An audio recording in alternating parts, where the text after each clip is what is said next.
I'm a daughter raised by a single father. As your future mother-in-law, I assure everyone that I will properly discipline her from now on. Please be at ease. Who on earth is telling us to be at ease? The big moment of my life, every woman's dream?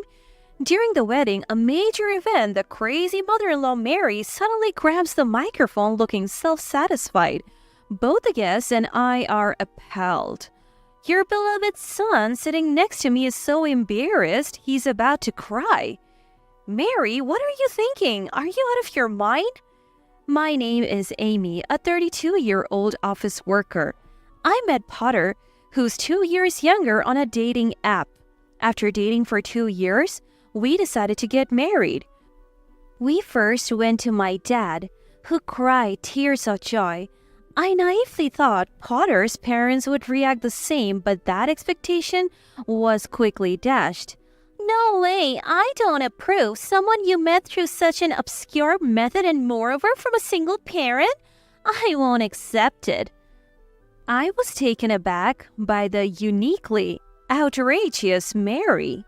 Contrary to her father-in-law, Thomas said, "Hey, that's rude. Sorry, Amy. I still can't let go of my child. Please, take good care of Potter." I had heard Mary was a bit overprotective, but this was beyond my expectations. She's like a monster. Potter is an only child, and Mary and Thomas married late. Mary was 42 when Potter was born. Nowadays, meeting through a dating app is not unusual, but it seems they have a strong impression that no good people come from online meetings.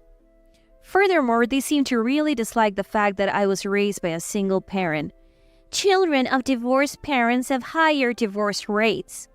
I don't want Potter to go through that sadness. What an absurd claim. I thought, where did she get that information? But it was clear Mary cared deeply for Potter. As she continued her high-handed attitude, I couldn't help but give a wry smile. Enough already. You don't know anything about Amy. Her mom didn't divorce. She passed away in an accident. Reacting to Peter's words, Mary said, "Oh, is that so? But still." She seemed about to complain when Thomas finally lost his temper. Potter is already 30 years old. Isn't it time you let go? Mary didn't seem fully convinced, but somehow we managed to get their blessings for our marriage. That's when my days of hell began. After the family meeting, I moved in with Potter. Mary's demeaning attitude was overwhelming even during that meeting. My parents, unlike Mary and Thomas, married early. I was born when Dad was just 20. Mary seemed bothered by this too. "Leonard, having Amy at 20, you must have been quite the character in your youth," she said. Thomas, exasperated by her words, said, "What an impolite thing to say. Leonard, I apologize for Mary. We are relieved and happy that someone as responsible and lovely as Amy has chosen Potter." And he said something that made me happy. Mary may have thrown rude words, but Dad had been earnestly working hard since graduating high school, even after Mom passed away. "I'll never love anyone more than Effie," he would always say, continually cherishing Mom. I felt nothing but disgust for Mary, who judged Dad solely based on his age and appearance. Dad just laughed it off, but he reached out after the meeting. "Mary is quite unique. But are you okay, Amy?" He worried. I had some concerns, but I wasn't living with Mary, so I thought I could manage. The first morning living together arrived. My phone rang at 4 a.m. What? An alarm? A call? Yes? I answered grudgingly. "What's with that pitiful voice? Isn't it time for morning chores?" "Mary?" I was wide awake from the shock. "Morning chores? Does Potter always wake up this early?" Annoyed by my questions, she snapped, "Not his, yours." Confused by her response, I stayed silent as Mary began spouting nonsense. Apparently, a wife must wake up earlier than her husband, clean the house, prepare a warm meal, get dressed, and wake him up. That was the morning rule. Losing my mom at a young age, I momentarily wondered, really? But I quickly came to my senses. Anyway, if you want to marry Potter, this is just basic, understand? Snorting in excitement, Mary said, what era are you living in? I can't do all that every morning. I have work too. Potter said he's fine with a light breakfast and I'll try to do the cleaning on my days off without overexerting myself. I apologized briefly and went back to sleep. I felt a bit rude, but Mary calling early in the morning with her bizarre rules was pretty rude too, so I figured we were even as I drifted back to sleep. Unsurprisingly, I overslept because of the weird wake-up call. That's what I've been saying, I'm fine, just stop it already. Potter seemed quite angry on the phone. Apparently, Mary, unable to bear that I didn't answer her call, phoned Potter and ended up getting scolded by him. Potter apologized to me profusely. Potter is on my side. Everything will be okay. That alone reassured me. After that day, I didn't hear from Mary again. I heard later that Potter had talked to Thomas, and Mary got a serious talking too. Though I thought Mary was odd, I was too busy to deal with her. The reason was the wedding preparations.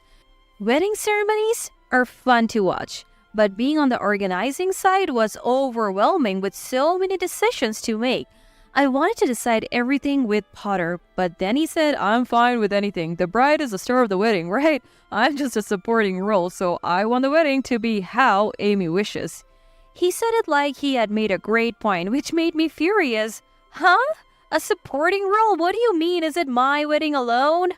My frustration exploded and I burst into tears. Seeing me cry, Potter looked panicked. No, that's not what I meant. I'll work hard on the wedding preparations too. Let's make it a wonderful ceremony. And he said after that, Potter made sure to attend every wedding meeting with me on his days off. Though we had been drifting apart recently, we started laughing together again like before. Then came the day I was most looking forward to, choosing the wedding attire. I still haven't forgiven what happened that day. I was shocked when I arrived because Thomas and Mary, whom I hadn't seen in a while, were there. It's been a long time. Why are you here today? Unable to hide my confusion, my smile turned strained. Why? When I talked to Peter yesterday, he said it was the dress selection day today. I came to see Potter looking handsome, Mary said in her usual domineering manner. I felt slightly dizzy at her words, and there was Potter, not looking the least bit sorry. Needless to say, the rest of the dress selection was not fun at all for me. Inside the dressing room, Mary was being overly enthusiastic. This one is nice too. Potter looks good in everything. Let's try that one next. Even the planner, Eleanor, seemed strained by the unexpected participation of Thomas and Mary. I have never seen a mom so involved in her son's outfit selection. Quite a mother-in-law you have there. Are you okay? She whispered to me, leaving me feeling embarrassed. Nevertheless, I refocused and chose a dress. Among the many options, I picked my dream mermaid-style dress. I had always admired its beautiful line since attending a friend's wedding. I had been dieting and even gave up my favorite chocolate attending the gym and spa just to fit into this dress. Trying it on, Eleanor commented, "Wow, you look beautiful. It suits you so well." Her words filled me with joy for all my hard work. Thomas nearby added, "Amy's tall and slender figure makes the dress look even more stunning." Hearing this, Mary approached and said, "Oh no, what a vulgar dress. It's showing off your body too much. Are you trying to attract men's attention or what?" Her comment was incredibly rude. "Not at all. This is a popular dress and suits her very well."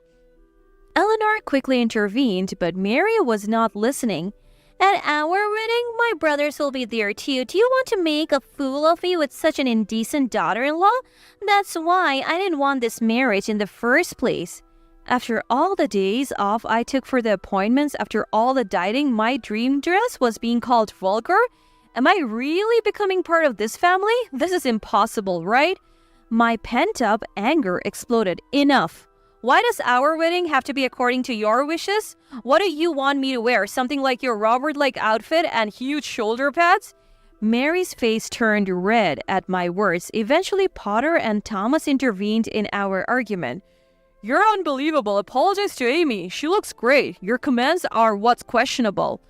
Thomas scolded. He apologized to me and then dragged Mary away. Despite that was also Amy's fault, right? I agree with Mom this time. I also have doubts about that dress.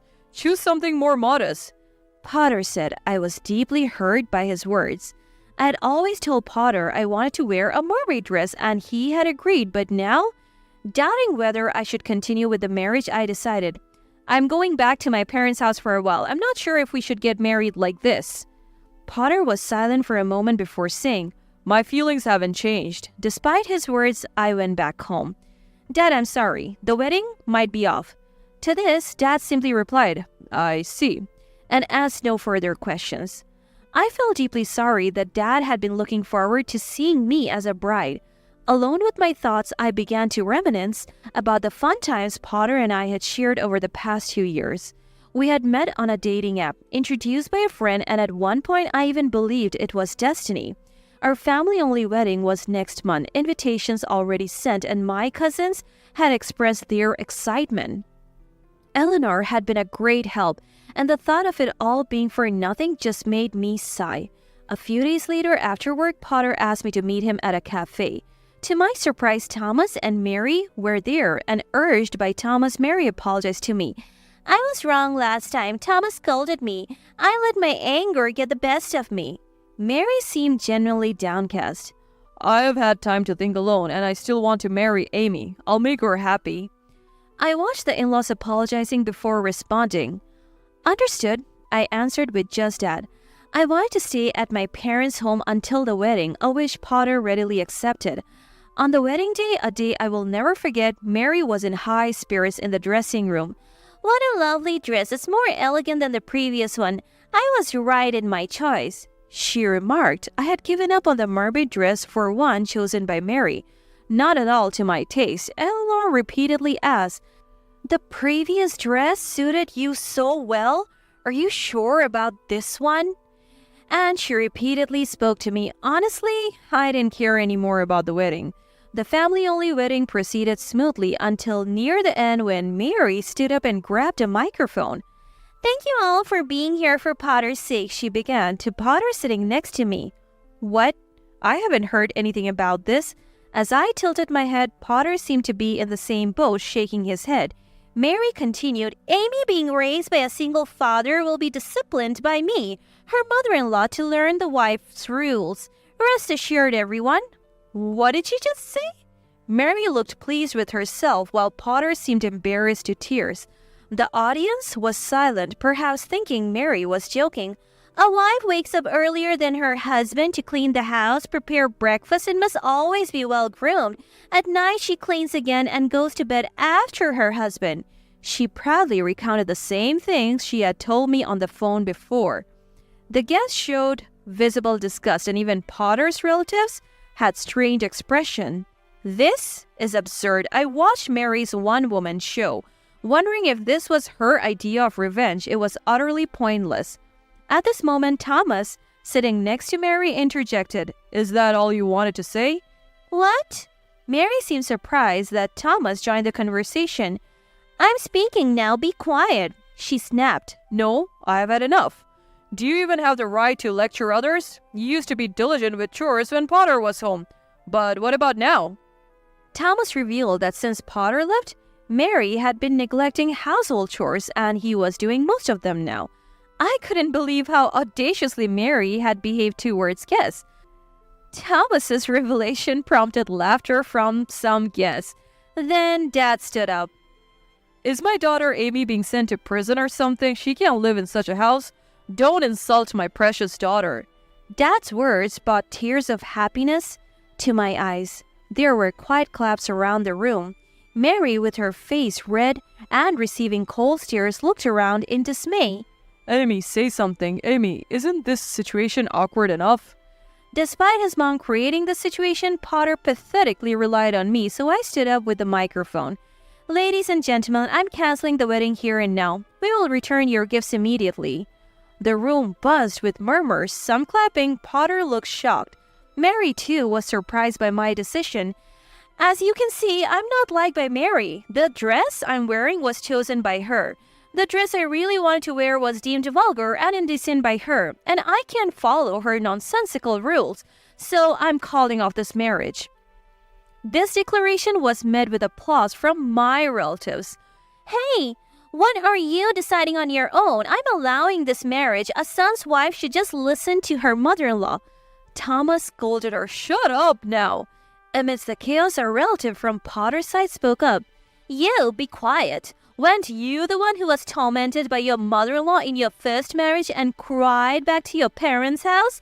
How can you do the same? Apparently, Mary had been divorced once and suffered greatly at the hands of her mother-in-law in her first marriage. Despite such an experience, what a dreadful person. Mary fell silent at this revelation. Huh? You're really canceling the wedding? I'll sue you for breaking up the engagement. Potter glared at me fiercely from beside me. But I wasn't scared at all. Huh? You dare say that while I was at my parents' house? You already engaged, brought a woman you met on a dating app to our home. I can't marry someone as despicable as you.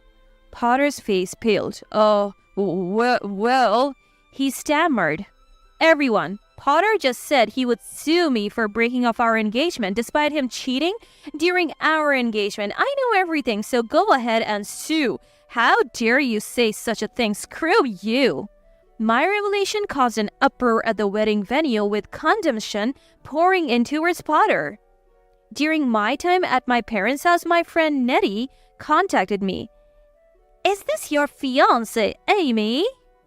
The photo was unmistakably Potter, and it was from a dating app, where he appeared to be seeking a new relationship. I had deleted the app soon after meeting Potter, but he apparently hadn't. Perhaps he had been deceiving me all along. I hired a private investigator who found that Potter was bringing women to our home while I was away. They were nice. He claimed to be working late, but now I wondered... What a mockery. I went through with the wedding only because of a call from Eleanor. Potter's mom contacted me, wanting to read a letter at the wedding in secret. I immediately sensed that spiteful Mary was plotting something. No wonder she was in such a good mood. I simply used her scheme against her and returned it doubled. However, I felt sorry for the guests. I thought I might have gone too far, but seeing their faces of despair was satisfying. It was really good that we hadn't married yet. The guests were outraged, calling Potter the worst and unbelievable. My relatives, "You better off not being part of that family," they said. Potter's relatives were in turmoil, thinking it served them right. Then Mary's brother John approached me. I braced for a scolding, but instead, I'm truly sorry for my foolish family. We will take responsibility. He apologized. Afterwards, Potter and Mary received a scolding from Thomas and other relatives. Potter paid for the entire cost of the wedding. Even though it was a small ceremony, the amount was significant. Despite being engaged, I demanded compensation from Potter for his infidelity.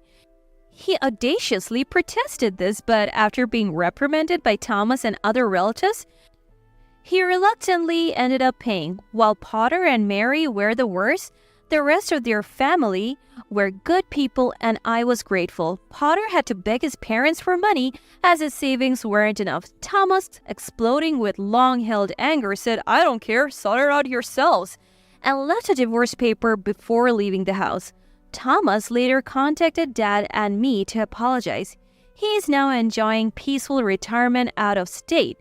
Potter's situation worsened when one of his flings turned out to be a married woman, creating trouble at his workplace and resulting in his dismissal. He's now struggling to find work and depends on Mary's pension for a modest living. It's nothing but poetic justice. He reaped what he sowed. Years later, a friend introduced me to someone and I remarried. I finally wore my dream mermaid dress at my second wedding. When moving out of state for my husband's job made me sad, Dad said, "Amy, make sure you're happy this time." I assured him with a smile, "Of course."